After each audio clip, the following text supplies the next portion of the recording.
इस वीडियो में आज हम आप सभी लोगों को अमीनो अम्ल के बारे में बताएंगे। तो पहले तो ये जान लीजिए अमीनो अम्ल कहाँ पाए जाते हैं। ये अमीनो अम्ल हमारे शरीर में पाए जाते हैं। ये अमीनो अम्ल हमारे शरीर में 20 प्रकार के पाए जाते हैं।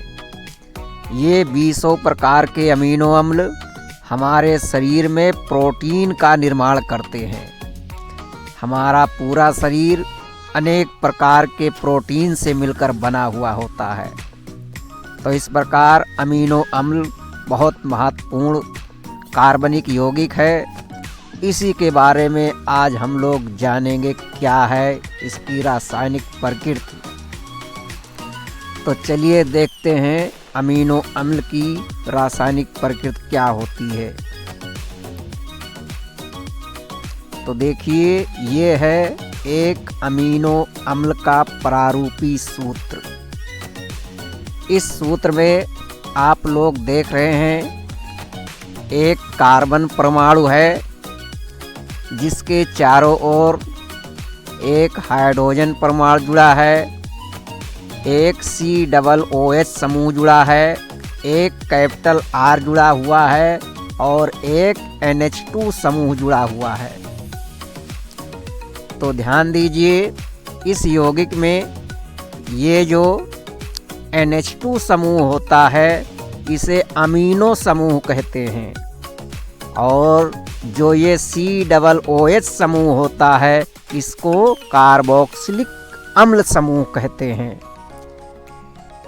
तो देखिए इस यौगिक में देख रहे हैं आप लोग कि अमीनो समूह और कार्बोक्सिलिक अम्ल समूह दोनों समूह पाए जाते हैं, इसलिए इसको हम अमीनो अम्ल कहते हैं।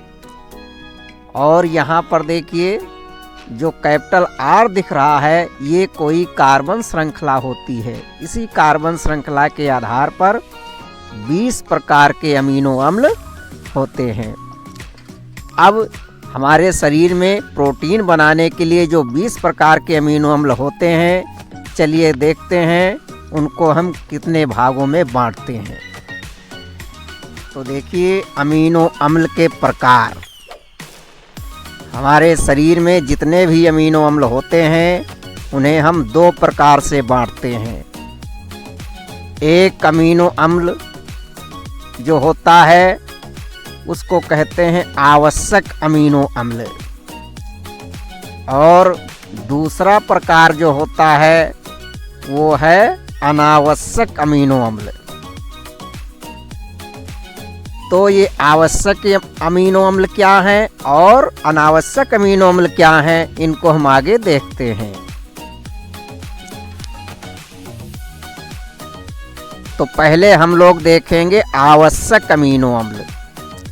तो आवश्यक अमीनो अम्ल का मतलब ये है कि जो हमारे शरीर में 20 प्रकार के अमीनो अम्ल होते हैं प्रोटीन बनाने के लिए, उसमें से 10 अमीनो अम्ल ऐसे होते हैं जो हमारे शरीर में स्वतः नहीं बनते हैं। इन्हें बाहर से भोजन के रूप में लेना पड़ता है, तभी हमारे शरीर में अमीनो अम्ल की पूर्ति होती है। इसलिए इन अम्लों को हम कहते हैं आवश्यक अमीनो अम्ल और ये संख्या में 10 होते हैं। कहने का मतलब हमारे शरीर में 10 अमीनो अम्ल जो होते हैं वे आवश्यक अमीनो अम्ल के प्रकार होते हैं। तो यहाँ पर देखिए आवश्यक अमीनो अम्ल में कौन कौन से हैं? Methionine, valine, leucine, isoleucine, phenylalanine, tryptophan, lysine, arginine, histidine और थ्रियोनिन। तो ये 10 प्रकार के अमीनो अम्ल आवश्यक अमीनो अम्ल के अंतर्गत आते हैं और इन्हें भोजन के रूप में हमें लेना आवश्यक होता है। तो चलिए अब हम आगे देखते हैं दूसरे प्रकार का अमीनो अम्ल कौन सा है। ये है अनावश्यक अमीनो अम्ल। देखिए नाम से तो लग रहा है कि ये अमीनो अम्ल अनावश्यक है और हमारे शरीर में इनकी कोई ज़रूरत नहीं है, लेकिन ऐसा नहीं है। ये अनावश्यक अमीनो अम्ल भी हमारे शरीर में महत्वपूर्ण अम्ल हैं और इनका होना ज़रूरी है। लेकिन इन्हें अनावश्यक अम्ल इसलिए कहते हैं क्योंकि इन अमीनो अम्ल को भोजन के रूप में हमें बाहर से लेने की ज़रूरत नहीं पड़ती है। ये हमारे शरीर में स्वतः बन जाते हैं, इसलिए इन अमीनो अम्लों को हम अनावश्यक अमीनो अम्ल कहते हैं। तो हमारे शरीर में 10 प्रकार के अनावश्यक अमीनो अम्ल भी होते हैं।